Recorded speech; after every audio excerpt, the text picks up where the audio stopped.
Hello and welcome back to my channel, The Independent Pianist. My name is Cole Anderson, and today we are looking at a simply enchanting piece, the Sonatine by Maurice Ravel, composed between the years 1903 and 1905. This piece is an early example of 20th century neoclassicism, and neoclassicism in essence was a reaction on the part of early 20th century composers towards the kind of overheated emotionality and gargantuan formal dimensions of late 19th century works. In particular, it was a reaction against the enormous influence that Richard Wagner had on the European musical world in the second half of the 19th century.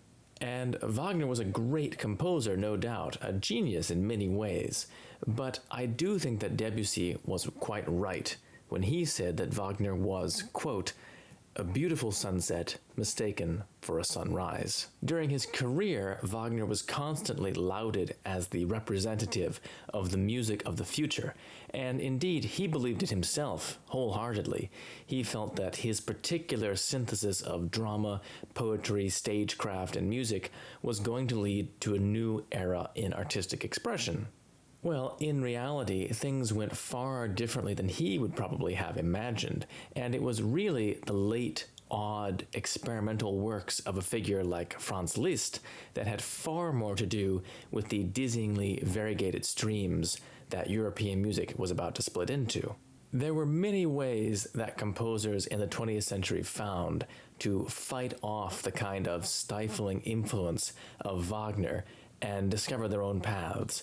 And one of these ways was to reach back to classical, quote-unquote classical, ideals of form and emotional expression. Ideals like restraint, balance, subtlety of expression, and formal clarity, and of course, conciseness. That might have meant looking back to the Viennese classical school, Beethoven, Mozart, Haydn, or to the French keyboard composers of the 18th century like Couperin and Rameau. That would have been the case for Ravel and Debussy. Or even back to ideas from classical Greece, as was the case with Satie, and in a very different way in several works with Stravinsky. Stravinsky, of course, was one of the leading figures in neoclassicism in the 20th century, as a large majority of his works from the 1920s onwards were neoclassical in inspiration. In the case of composers like Stravinsky, and also with composers like Satie and Prokofiev, there's oftentimes an almost self-conscious sense of tongue-in-cheek satire in their neoclassical writing. In the case of Stravinsky, for instance, this oftentimes leads to my own personal feeling of slight alienation from the emotional core of his work. However brilliantly composed and conceived from an intellectual standpoint that work might be, and after all, there's no doubt that Stravinsky, for example, was an absolutely brilliant technician as a composer. Well, this is absolutely not the case with Ravel and the Sonatine. With this piece, I never get the sense that there's any kind of artificiality in Ravel's use of classical form. Instead, it just feels like the kind of emotional precision and subtlety that is required to successfully operate within these forms fit Ravel perfectly. Ravel almost seems to have been born in the wrong age. His aesthetic, like his personality, was very private and very sensitive to profoundly meaningful but subtle emotional impressions.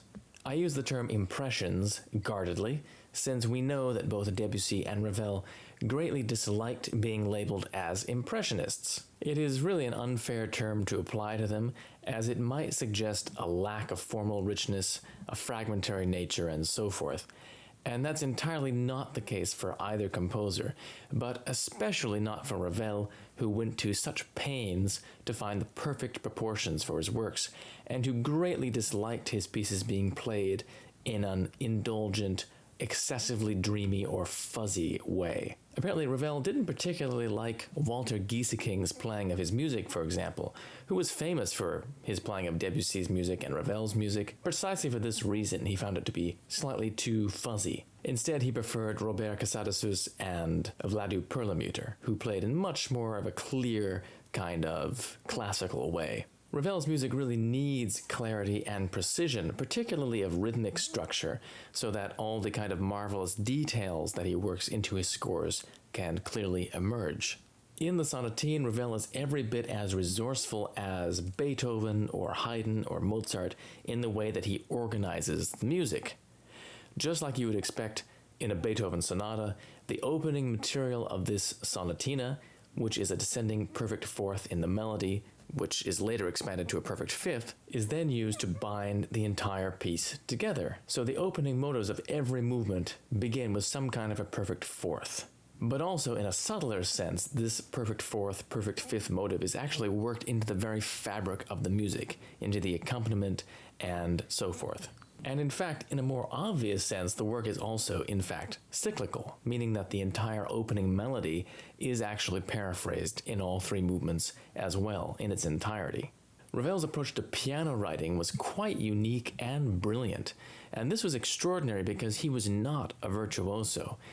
He did perform on the piano at times, but he always avoided his own most difficult works. Despite his limitations as a pianist, he had a rare understanding of how piano writing works, and also how to construct really effective piano writing for a virtuoso to play. He did succeed in writing one of the most difficult pieces ever written for the piano, Scarbo from Gaspard de la Nuit. And this is difficult not in an awkward or a clumsy way. It's difficult in a really well-written way, just like a piece by Liszt or Chopin. Even in this little miniature sonatina, his writing is so intricate and involved that it really goes beyond the difficulty you would expect from a classical sonatina, which would usually have been intended as a work for children or other beginner to intermediate students. Ravel was an incredible perfectionist, always constantly revising and reworking his pieces until they were in the most ideal shape he could possibly bring them to, and that's doubtlessly why he left such a comparatively small body of work, but every piece is absolutely a gem.